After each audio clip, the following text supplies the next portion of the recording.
Naman yung duty ni Idol. Kanina nasa trabaho tayo, inaantok tayo. Ngayong pauwi na tayo mga idol. Ayan. Masaya na tayo. Let's go! Yan na.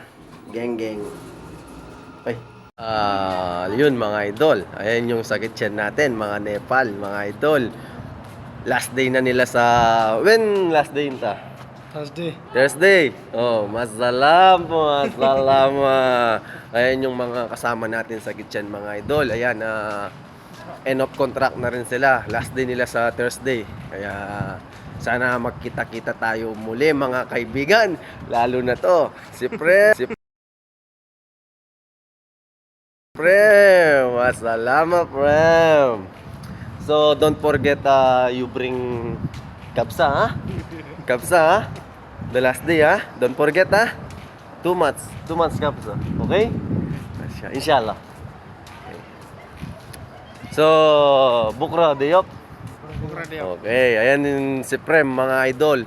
Kung di nyo kilala yan, yung tatay niyan, kapatid nung Karate Kid.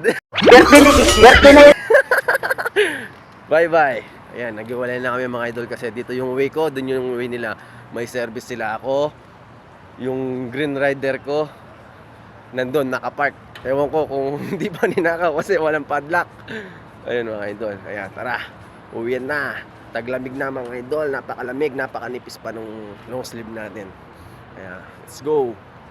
Geng geng. Pa yung isang kasama natin sa trabaho mga idol. Ayan. Hindi na siya na-renew. Ayan, si Atik. Hindi na siya na-renew. Hanggang January na lang siya mga idol.